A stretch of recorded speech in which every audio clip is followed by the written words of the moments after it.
세상에서 가장 유명한 그림의 미소로부터 우리의 인생 가치관을 떠올려 볼 수가 있다고 하는데요. 과연 어떤 그림의 어떤 생각일까요? 자, 안녕하세요. 길지도 짧지도 않은 미디움 토크의 이호민입니다. 우리가 살다 보면 가치관에 대해 생각해 볼 수 있는 것, 우리의 삶의 방식에 대해 생각해 볼 수 있게 하는 것들은 정말 다양해요.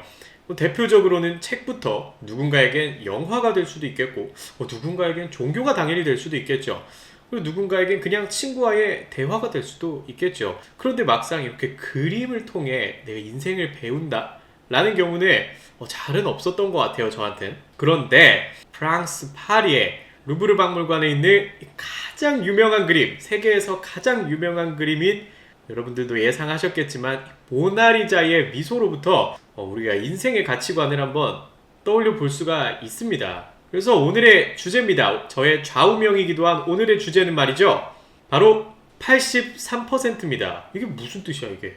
아니 모나리자랑 83%? 모나리자가 충전식인가? 왜 83%지? 라고 하실 수 있어요. 근데 이거는 제가 가장 먼저 말한 내용은 아니고 모나리자 미소의 법칙이라는 책에서 이야기한 내용인데요. 모나리자의 미소를 특히 잘 분석을 해보니까 그 미소 안의 감정이 행복 83%, 그리고 불쾌함, 두려움, 분노, 무표정 같은 이런 부정적인 감정들이 17% 정도를 차지했다고 합니다. 그래서 이 모나리자의 미소가 더 오묘하게 아름다운 게 아닐까라고 생각합니다. 그래서 여러분들도 한번 생각해 보시면, 모나리자가 박장대소하고 있다면, 아니면 반대로 모나리자가 정색하고 있다고 하면 그거대로 그렇게 유명한 작품이 되었을까? 라는 생각은 해볼 수가 있죠.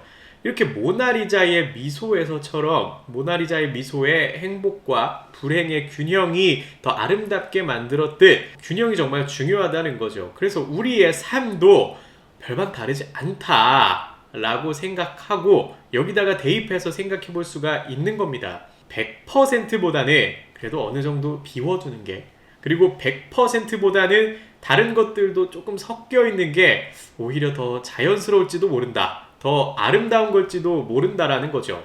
당장 저만 해도 내가 무슨 시험이나 항상 어떤 걸 준비할 때 내가 100점 맞겠다, 내가 완벽하게 해내겠다라고 하면 꼭 결과가 좀 별로였던 것 같아. 만족하지 못하겠더라고. 근데 반대로 내가 이번엔 한 90점 정도 맞아야지 라고 하면 꼭 100점 맞겠다고 하는 날보다 점수가 더 잘 나오더라고요. 그리고 내가 100점 맞겠다라고 생각하면 100점을 맞았을 때 본전이죠. 101.2점은 불가능하죠. 그러니까 잘해야 본전이 되는 거예요. 근데 내가 90점을 맞겠다 했을 때 95점, 98점, 운 좋으면 100점 맞았을 때의 그 기쁨도 더 크게 느껴지더라는 거죠. 제가 골프는 잘 모르지만 골프 치시는 분들 스윙하다 보면 꼭 그런 얘기 하지 않나요? 힘 빼라고. 그러니까 내가 너무나도 멀리 날리고 싶어가지고 힘 주면 덜 나가더라는 거예요. 오히려 좀 여유롭게 덜 날아갈 수 있어도 힘 좀 빼고 자세에 유연하게 집중하는 게 오히려 공을 더 멀리 보낼 수 있다라는 거죠. 우리가 노력할 때도 똑같아요. 제가 100%에 어떤 일에 100%로 완전 집중해서 내 모든 에너지 다 쏟아붓는다 라고 하면 뭔가 시작을 잘 안 하게 되더라고. 너무 두려워. 그만큼 에너지를 막 쏟아야 되는 게 너무 두려워요. 그리고 막상 진짜 발등에 불똥 떨어져서 시작했다고 쳐도 그 일이 끝났을 때에 나의 힘이 하나도 안 남아있어요. 그게 너무 힘들더라고요. 이렇게 성과나 노력뿐만이 아니라 행복은 좀 다를까요? 우리가 과정부터 그리고 끝까지, 결과, 그 끝까지 행복한 일이 혹시 있으셨나요? 있다고 생각하세요? 저는 개인적으로 행복을 가장 크게 느낄 때가 오히려 과정에 그 힘든 일들을 많이 딛고 결국 결과를 해서 뭔가 결과에 행복한 무언가를 성취해냈을 때의 그 행복감이 더 크지, 과정부터 행복하고 결과까지 행복하고 모든 게 행복하기만 한 일은 잘 없었던 것 같아요. 이렇게 완전한 행복을 찾겠다는 건 우리가 그림 그릴 때도 약간 하얀색 물감으로만 그림을 그리겠다라고 하는 것과 별 차이가 없는 것 같아요. 우리가 하얀색 물감도 쓰고 또 검은색 물감도 쓰고 아니면 다른 다채로운 물감들도 사용해 가면서 더욱더 아름다워지는 게 그림 아니겠어요? 근데 하얀색 물감만 있으면 그 그림이라고 할 수는 없을 것 같죠. 이렇게 100% 행복만 너무 쫓는 건 오히려 허상을 쫓는 걸 수도 있다, 신기루를 쫓고 있는 걸 수도 있다라는 거죠. 그래서 이렇게 내가 100% 행복을 어딘가에 있다고 믿고 찾는 건 오히려 스스로를 더 불행하게 만들 수 있다라는 거예요. 약간의 불행이 오히려 행복을 더 크게 만드는 거죠. 예를 들어 우리가 맑은 날 너무 좋아하죠. 근데 내가 맑다 못해 적도의 태양 바로 밑에 서 있다고 생각해보세요. 맑은 날이라고 좋아할까요? 오히려 반대로 우리가 며칠의 장막 이후에 한 줄기 그 먹구름을 뚫고 나오는 한 줄기 태양빛이 오히려 더 기분 좋지 않던가요?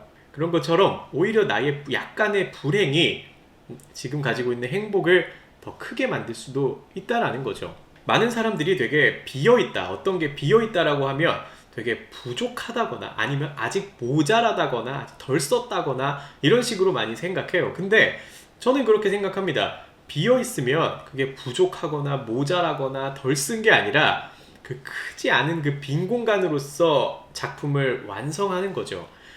이런 게 진정한 여백의 미가 아닐까 생각합니다. 그래서 저는 개인적으로 항상 100%에 너무 집착했던 게 모순이었어요. 너무 완벽하고 싶었던 게 저를 더 완벽하지 못하게 만들었고, 그리고 너무나도 행복하고 싶었던 마음이 저를 더 불행하게 만들었습니다. 그래서 제가 이 83%를 제 좌우명이라고 생각하고 항상 지키고 마음속에 간직하고 사는 말인 거죠. 그래서 저는 모든 면에서 웬만하면 80점, 딱 90점 정도를 그냥 목표로 해요. 80점에서 90점 사이. 행복도 저는 그러니까 1등 내가 최고로 행복할 필요 없고 100% 행복할 필요 없고 그냥 한 상위 10%, 20% 사이에 행복한 사람이면 전 너무나도 충분하다는 거죠. 내가 누군가에게 1등 친구, 1등 사람일 필요 없고 내가 누군가한테 그냥 80점 아니면 뭐 90점 그 사이 몇 점 정도의 친구면 충분하다는 거예요. 외려 내가 누군가에게 1등 사람이 자꾸 되려고 하다 보면 나를 잃어버리거든요. 그래서 성과 같은 경우도 여러분들 다 100점 굳이 안 맞아도 됩니다. 그러니까 내가 모든 걸 다 챙겨야 되는 게 아니에요. 원래 수험가에는 그런 말이 있어요. 100점은 떨어지고 95점은 붙는다고. 오히려 내가 그렇게 100점을 맞겠다고 모든 걸 다 신경 쓰면 우리는 인간이기 때문에 한계가 있고 그러다 보면 정작 중요한 걸 놓쳐요. 그래서 그냥 꼭 제가 말씀드린 뭐 83점, 80점에 너무 집중하기보다는 굳이 100점이 아니어도 된다는 거. 그리고 노력하는 것도 비슷합니다. 여러분들 에너지도 그냥 80% 정도만 쓰세요. 80%에서 90% 정도만. 그리고 나머지는 다 스스로를 위해 쓰세요. 만약에 그걸 또 내가 버릇이 안 돼서 어렵다, 그럼 그냥 아끼세요. 아니 살다가 우리가 무슨 일 생길 줄 알고. 다들 비상금 모아두는 건 너무나도 잘해. 안 시켜도 해. 막 목돈 언제 쓰게 될지 몰라요 이러면서 비상금을 잘 모아두죠. 근데 왜 비상 에너지는 모으지 않냐고요. 에너지가 자고 일어나면 다 100%가 되어 있는 줄 안다고 착각하는 것 같아요. 그래서 나를 위한 비상 에너지, 우리 무슨 일이 생길지도 모르기 때문에 그에 대한 에너지도 꼭 비축하고 있어야 된다. 그리고 골프처럼 골프 우리 스윙하는 것처럼 내가 100% 힘 꽉 준다고 멀리 나가는 것도 아니에요. 그냥 80%만 힘 써도 충분히 멀리 나가기도 합니다. 그리고 인간관계에 있어서도 그냥 80점짜리, 90점짜리 사람이 되세요. 굳이 누군가에게 100점 인간 될 필요 없어요. 그리고 어차피 모든 사람에게 100점 인간 될 수도 없어. 이거 여러분들도 너무 잘 알고 계시잖아요. 취향이나 성향이 각자마다 너무 다르기 때문에 어차피 모든 사람에게 100점 인간 될 수도 없어요. 그리고 내가 80점, 90점짜리 사람이 되겠다라고 마음먹은 것처럼 남들에게도 100점을 너무 기대하지 마세요.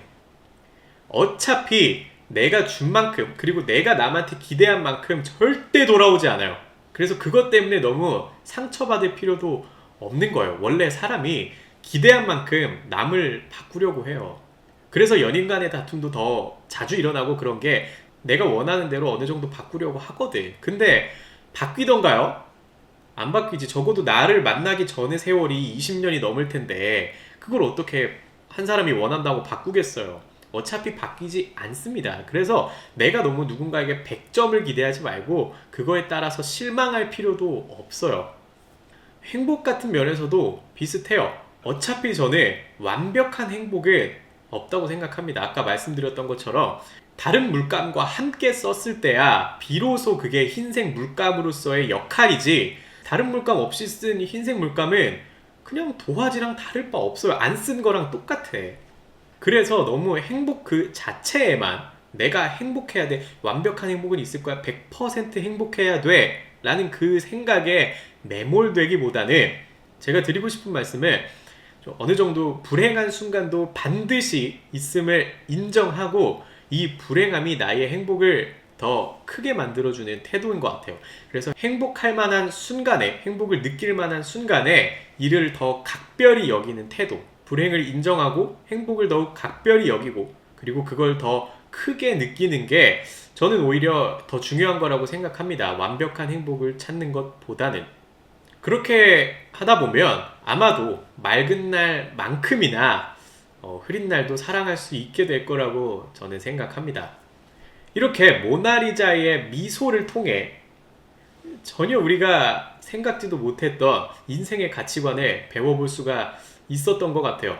모나리자의 웃음에 행복이 83% 그리고 불행이 17%가 함께 섞였을 때 더 아름다운 것처럼, 행복과 불행의 균형을 이룰 때 더 아름다운 것처럼 우리가 일과 나 그리고 행복과 불행 이런 것들의 균형을 이루는 게 굉장히 중요하다는 거죠. 이런 게 우리를 편안하게 만들어 줄 것이다 라는 거예요. 당장 여러분들만 지금 해보세요. 한 발로 서 있는 게 편한가? 두 발 다 땅에 내딛고 있는 게 더 편한 거 아니겠어요? 균형을 이루는 게. 그래서 마지막으로 한 말씀 드리자면 너무 완전 무결한 그 어떤가를 쫓지 않아도 됩니다.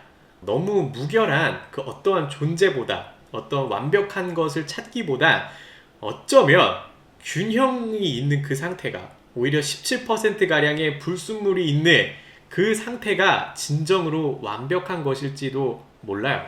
그래서 모나리자의 웃음의 행복이 83%일 때 더욱더 묘하게 아름답듯이 여러분도 83%일 때 더욱더 아름답습니다. 그래서 이렇게 모나리자의 웃음으로부터 우리 83% 그리고 인생의 균형이라는 한번 가치관에 대해 생각해 볼 수 있는 기회였던 것 같습니다. 그래서 오늘의 주제는 여기까지입니다. 다음에 또 다른 재밌는 주제로 찾아오겠습니다. 여기까지입니다. 안녕!